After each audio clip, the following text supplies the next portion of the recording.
Well, hello there, amazing students, and welcome to week 8. Can you believe it? Time flies when you're having fun, right? We're getting close to being done. Well, basically, we are done. Few more days left, actually just 4 days left, so I do want to stress that first. Class will end this week, Thursday at 11:59 p.m. Make sure all of your submissions are inside of Canvas. Inside the normal process within Canvas. I always stress that. Don't submit anything in the comment section. Put everything in Canvas by the deadline this week, 11:59 p.m. on Thursday, to be complete with the class. Now, I do want to also stress, this is an important little side tip, your class will be over this week the moment you hit submit on whatever you're done with this week. And so if you get those discussions done, get your main post done today, get your replies done today, tomorrow, and get your assignment done sometime between today and tomorrow, and you're done with the class, and you can enjoy the next 5 days or so and just relax, decompress before your next class begins in a week. So vacations, time off are few and far between. I know a lot of students are very new to this program, but you're going to find after some time you're going to just be like, I really want a break. Well, you can have a break about every 7 weeks. You just got to be a little bit aggressive and get done early in the week. In fact, work a week ahead and you can take the entire week off. I always have a couple of students that are smart enough to do that. So whatever it is that you need to do, get it done as soon as possible, but nonetheless, it has to be done Thursday at 11:59 p.m. The class will close and lock, so don't think that you have until Sunday. If something comes up this week, you got to figure out how to get through it, gang, because once the class is over, that's it. So make sure you're on top of it. So let's cover those assignments this week, but before I do, I wanted to talk for a moment about grading. I've had an opportunity to grade a lot of the submissions from week 7 already, and from week 6, and so just wanted to give a little general feedback in terms of grading and talk about the 2 most common errors that students are making and where they're losing points. The number one, and most students won't get this, most students probably won't get the top 2 reasons why they miss points. The top reason why students miss points is not because they don't understand this information or they're confused on how to do something or whatever the case might be. Most of the time, students will lose points because they overlooked something, didn't include something, their assignment was incomplete, something along those lines. They didn't write enough words in their discussion, they didn't include a section in the assignment, they didn't do their speaker's notes on their presentation. It's usually something like that. Okay, so I want to be very clear. Make sure that you read the instructions twice, you understand the objectives, you understand what it is that you need to do, and you're likely to do much better. So read everything twice so you're very clear on those expectations. The second biggest reason why students are losing points, late submissions. Okay, so following all the directions, making sure you're on time, you'll probably do much better in the class and the program. I'm not saying that every student is falling into that category, but make sure you're on top of those things. It'll remove some stressors for you and help to ensure you've got some good grades. Also completing the requirements so you can move on and earn your degree. So let's take a look at the assignments this week so you know what to expect and that you're on track as we're working through this week in general psychology. We're actually finally going to talk a little bit about psychological disorders and how they're diagnosed. We'll laugh about that as we get to week 8 before we actually get to that, but nonetheless an important attribute in this class, and we are going to start to talk about some of these things, and that's some good stuff to know as a nurse. Not quite there yet. Let me go to the next page here. So as we get into the week, make sure take a look at these 2 short little videos in here that will define psychological disorders. These are about 4 minutes in length each, so very short. Some good readings in here inside the textbook, and this is a week that I would strongly encourage you all pay attention to, do some readings on this stuff, as we're going to start to talk about some of the signs and symptoms of mental health challenges. And these are some good things to know, as you're soon going to be experiencing patients who have depression and anxiety and other disorders. It's a good idea to have an idea of what to look for, what to expect as you move into this arena. When we get into the discussion this week, we're going to talk about some diagnostic tools that we use in mental health. Now, the ICD-11 is something that is used across the board. It's used in physical health and mental health. And so it kind of encompasses everything, whereas the DSM-5 is just specific to mental health. So you're going to have an opportunity to learn about these two manuals this week, their functionality. You're going to kind of take a look at kind of the pros and cons, or compare and contrast the two this week, and dive in on what you think might be the most effective manual and why. So spend a little bit of time getting to know some of these resources. Here's some things down below, give you some information about the DSM and the ICD-11. Again, take a look at this information so you have an idea of what these manuals are all about and how they work. We use them quite often. So this week, we're also going to do another presentation. I know you guys love presentations, right? And I'll tell you up front, presentations are really just kind of, for starters, I would encourage all students to practice and present as much as you can, because it's a soft skill that will be invaluable to you throughout your career. As you create your presentation this week, make sure you have at least 7 to 10 content slides. And what I mean by that is, we don't count the cover page, we don't count the reference or references, those pages, but all of that stuff in the middle will essentially be your content pages. So make sure that you have at least 7 pages worth of content, or 7 slides worth of content.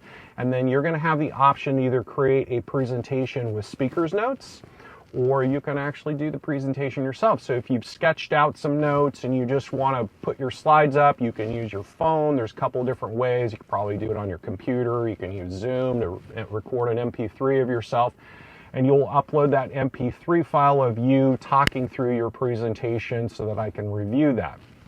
So that is one way, and again, I would encourage you to do that. It'll just give you a little opportunity to practice doing a presentation, probably take you 4 or 5 minutes, and you'll be done with it and you can move on. Now, option 2 will be to do some speaker's notes, and a number of students had some challenges doing this. So I'm going to give you some tips and insights and actually show you how to do it here in just a moment, and it is very simple.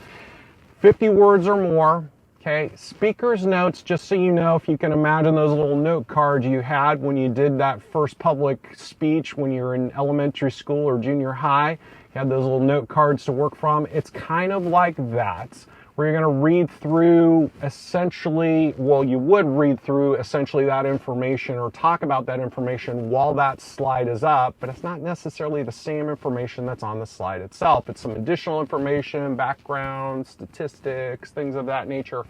So that's the information that you want to put in your speaker's notes. Now, a couple of tips. For starters, it tells you you can use one of 3 different tools, or certainly any tool you want. By the way, you can. I would strongly recommend, greatly encourage you all to use PowerPoint to do this. If you do, it will by far be the easiest and simplest way for you to move forward with this assignment. If you want to use Prezi, Google Slides, or anything else, you can certainly do that, but you're going to have to make sure you have your speaker's notes. It can be all-inclusive in PowerPoint.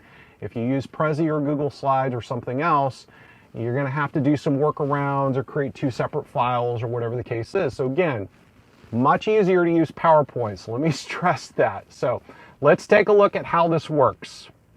Inside the presentation, and this is just a quick, this was the background slide. If you see the information here, you look down below at the very bottom of your screen, and let me stress real quick, this is the Mac version of PowerPoint. Might slightly be different on the PC version of PowerPoint, but all of these tools are there. There's a notes button at the bottom. If you click on it, you can see it's moved the screen up just a little bit, and it's opened up a notes box down below here. And this is where you can add your personal notes. And you can see I've just added a couple lines here. Here's some information down below. Okay, so there's a couple of slides that have some text down below. And again, you want to make sure you have about 50 words. Think about the content on the slide, and you would say, hi, my name is this. Welcome to my presentation. Today I'm going to be talking about, if you want to do a script down below, you can do that. If you want to have some bullet points down below of the important facts that you would talk about on the slide, that will be fine too. That's typically what you would do on something like this, although some people will script their information down below. Now, once you're done, very, very important, and I can't stress this enough, and it talks about that in here. Save your presentation as a PDF. Now, I do want to stress, if you're going to do speaker's notes, you're going to save your presentation as a PDF. Again, assuming you're using PowerPoint. If you're using another tool, gang, it doesn't work this way on Google Slides. In fact, you can't print the notes easily inside Google Slides. You definitely can't on Prezi. I know both tools very well. PDF is for speaker's notes. If you're going to do the video presentation, it's going to be an MP3 file that you're going to send. So keep that clear, because a PDF will not display your presentation. So in other words, if you do the audio presentation and save it and create a PDF, I will never see it. Okay? Very important. The same is true as if you put speaker's notes in and you save it as a PowerPoint presentation, I won't see your notes. And I want to make note of this. If the instructor can't see those, points will be deducted. So it's just, I just want to be very clear with you all up front, because I always have a number of students that are upset because they spent a lot of time creating their notes. Then they've uploaded a PowerPoint presentation. I can't see their notes. They miss the points and they're disappointed. So make sure that you do this correctly, and it's super simple.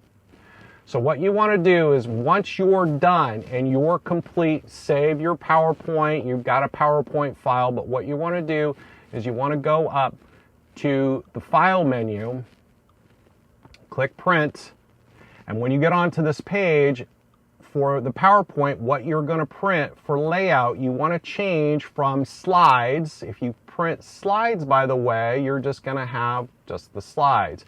PDF stands for portable document format. So what it's doing is it's just making a print. It's making a digital print of it. So if you print the slides, I'm just going to have the slides. You can do handouts where you can show various combinations, multiple slides, etc. But what you want to select is the notes view. If you select the notes view and hit the print button, I'm going to open and preview. Hopefully it comes up. Probably not. I have to go to another page to do that. But essentially what it's going to do, gang, is it's going to give you a printout, if you will, a digital printout of your presentation with the notes down below. And if I can shrink my window, this is what essentially is going to happen. Okay, so it looks just like a print, like if it was to come out of a printer, and your notes are going to be down below. So if you do it this way, it will be super simple. You can submit that PDF. I can open it up. I can skim through it in a couple of minutes. I can see your work, and you'll get full credit for your submission. If you submit a PowerPoint presentation, you won't get credit for the notes portion. So don't even waste your time if that's what you plan on doing. If you're going to physically present, you're going to speak through this, then your file format will be an MP3 file, because I'll need to see the recording. So however you would like to do this is certainly your choice. Again, I can't stress enough, use PowerPoint. It'll just be so much easier. So with that, we are done at the end of this week. Again, Thursday. So make sure that you are complete by Thursday. There's a survey this week, so please take an opportunity. It takes about 2 minutes to complete. I know it pops up on your dashboard. Complete that, get it out of the way. You're going to see reminders for everybody to do this until you do it. So just get it done. It'll, again, take 2 minutes. I don't see the results. So submit that, get your submissions done, get those submitted, and take some time off. But it's been a pleasure to have you in the class. If you need any support, please feel free to reach out.